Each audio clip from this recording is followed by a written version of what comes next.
नमस्कार साथियों, मैं अंकुर तिवारी लेकर आ गया हूं आपके लिए रोज़ की तरह करंट अफेयर। दोस्तों, आज हम लोग इस करंट अफेयर की क्लास में पढ़ेंगे नियुक्तियां।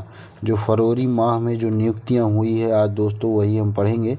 दोस्तों, आपसे निवेदन है कि आप वीडियो देखने से पहले आप हमारे चैनल को सब्सक्राइब ज़रूर कर दीजिए। इसी के साथ हम लोग बढ़ते हैं, देखते हैं पहली news. Nikhil Joshi Boeing defence India के एमडी नियुक्त हुए हैं। आइए हम लोग इस न्यूज़ का विश्लेषण करते हैं। अमेरिका की एरोस्पेस कंपनी बोइंग ने 15 फरवरी 2024 को बोइंग डिफेंस इंडिया के प्रबंध निदेशक के रूप में निखिल जोशी की नियुक्ति की है। दोस्तों, अमेरिका ये जो कंपनी है कि एक बहुराष्ट्रीय निगम है अमेरिका की, जो विश्व भर में हवाई जहाज़, रोटरक्राफ्ट, रॉकेट, उपग्रह, मिसाइल डिज़ाइन, निर्माण आदि की बिक्री करता है। दोस्तों, दूसरी नियुक्ति पढ़ेंगे हम लोग। आनंद कुमार को यूएई का गोल्डन वीज़ा। आनंद कुमार को यूएई का गोल्डन वीज़ा। दोस्तों, अगर किसी को पता हो कि गोल्डन वीज़ा होता क्या है तो दोस्तों आप लोग कमेंट में बताइए, अभी तो हम आगे बताएंगे होता क्या है। संयुक्त अरब अमीरात की सरकार ने सुपर 30 संस्था के संस्थापक आनंद कुमार को यूएई सरकार ने सुपर 30 संस्था के संस्थापक आनंद कुमार को गोल्डन वीज़ा देने की मंजूरी दे दी है। आनंद कुमार हैं कौन? आनंद कुमार एक विख्यात गणित के शिक्षक हैं। इन्हें 2023 में पद्मश्री अवार्ड से सम्मानित किया गया था। ध्यान रखिएगा दोस्तों, ये पूछा जाएगा कि आनंद कुमार को कब पद्मश्री अवार्ड से सम्मानित किया गया था। तो आनंद कुमार को 2023 में पद्मश्री अवार्ड से सम्मानित किया गया था। तो गोल्डन वीज़ा की शुरुआत कब हुई थी? 2019 में। गोल्डन वीज़ा होता क्या है तो आइए देखते हैं।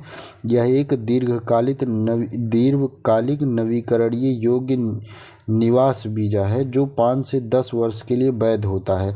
मतलब ये वीज़ा जिन लोगों के पास होता है वह मतलब इस देश में यूएई में लंबे समय तक रह सकते हैं, वहाँ रहकर पढ़ाई कर सकते हैं, काम कर सकते हैं, कुछ भी कर सकते हैं। यही होता है गोल्डन वीज़ा।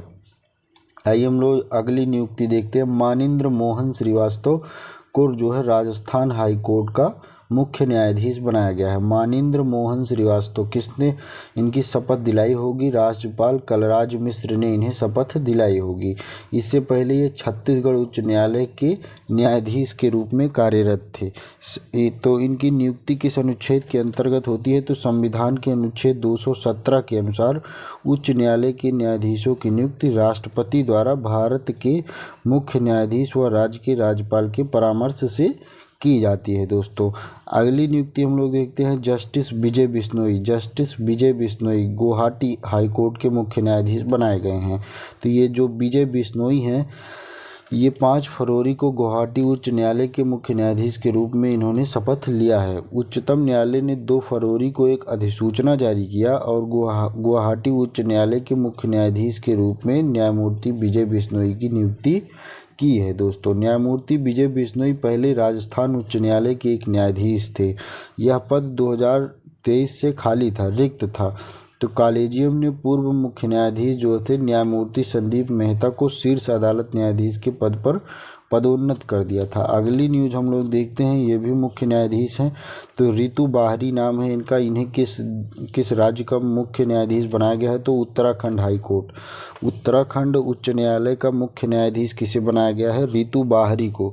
न्यायमूर्ति रितु बाहरी ने 4 फरवरी 2024 को उत्तराखंड उच्च न्यायालय की पहली महिला, दोस्तों ये इम्पॉर्टेंट बन जाएगा आपके लिए क्योंकि पहली महिला मुख्य न्यायाधीश के रूप में इन्होंने शपथ लिया। नाम क्या है? रितु बाहरी।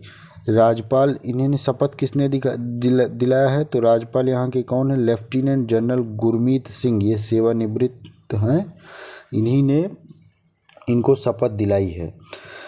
दोस्तों, न्यायमूर्ति रितु बाहरी से पहले पंजाब और हरियाणा उच्च न्यायालय में वरिष्ठ न्यायाधीश व कार्यवाहक मुख्य न्यायाधीश के रूप में कार्य कर चुकी हैं। आइए अगली न्यूज़ हम लोग देखते हैं कि संजय कुमार जैन को आईआरसीटीसी के चेयरमैन और एमडी के रूप में नियुक्त किया गया है। तो संजय कुमार जैन देखते हैं हम लोग। 14 फरवरी को भारतीय रेलवे खानपान एवं पर्यटन निगम आईआरसीटीसी के चेयरमैन एवं प्रबंधक के रूप में इन्हें नियुक्त किया गया है।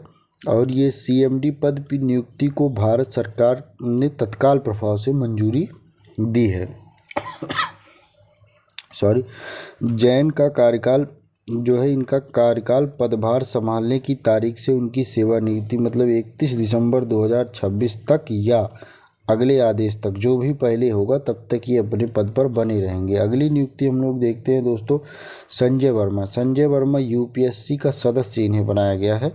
तो भारतीय विदेशी सेवा के अधिकारी रहे हैं संजय वर्मा जी। इन्हें संघ लोक सेवा आयोग मानी कि यूपीएससी का सदस्य नियुक्त किया गया है। संजय वर्मा को यूपीएससी के अध्यक्ष कौन है इस समय? मनोज सोनी ने 1 फरवरी 2024 को पद और गोपनीयता की शपथ दिलाई। दोस्तों ये पूछा जाता है कि यूपीएससी के सदस्य किसकी शपथ लेते हैं, तो पद और गोपनीयता की शपथ लेते हैं।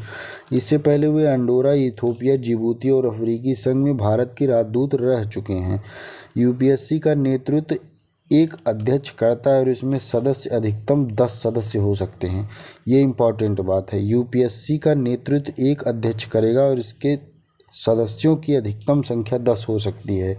आयोग के प्रत्येक सदस्य का कार्यकाल 6 वर्ष या 65 वर्ष की आयु, मतलब जो भी पहले हो, 6 वर्ष पूरा हो गया तब वो रिटायर हो जाएंगे, या 65 वर्ष के हो गए, जो भी पहले आ जाएगा तभी उनकी कार्यकाल उनका उतने दिन का होता है। संघ लोक सेवा आयोग भारत के संविधान द्वारा स्थापित एक संवैधानिक निकाय है। दोस्तों आगे बढ़ते हैं। संविधान के भाग 14 में ये कहा गया है, भाग 14 के अनुच्छेद 315 से 323 के बीच में ये कहा गया है कि एक संघीय लोक सेवा आयोग और राज्यों के लिए राज्य लोक सेवा आयोग के गठन का प्रावधान की बात की गई है। दोस्तों 16वें वित्त आयोग के 4 सदस्यों की नियुक्ति की गई है। आप लोग अभी करंट में न्यूज़ था, आप लोग पढ़े होंगे, हाल ही में 16वें वित्त आयोग का गठन किया गया। आप लोग बताइए किसके नेतृत्व में इसका गठन किया गया है। तब तक हम लोग बढ़ते हैं आगे। 31 जनवरी 2024 को केंद्र सरकार ने 16वें वित्त आयोग के लिए 4 सदस्यों की नियुक्ति की है। इनमें 3 को पूर्णकालिक सदस्य बनाया गया है, 1 को अंशकालिक सदस्य बनाया गया है।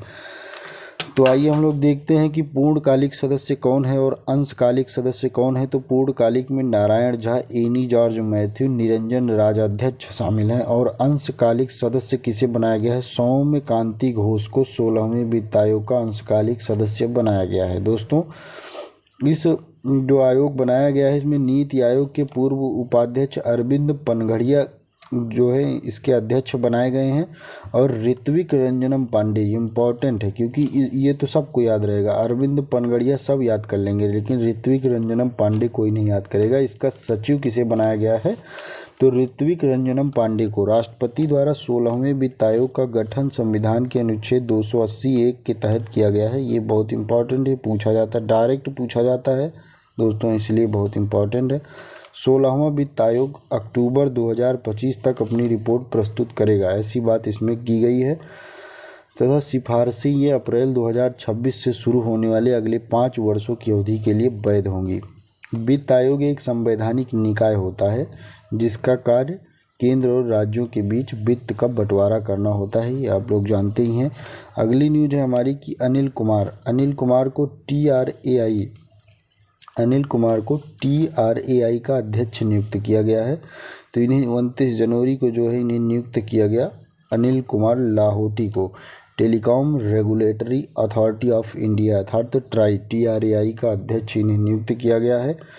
तो ये अपना जब से कार्यभार संभालेंगे, इनका कार्यकाल 3 वर्ष की अवधि के लिए बनाया गया है।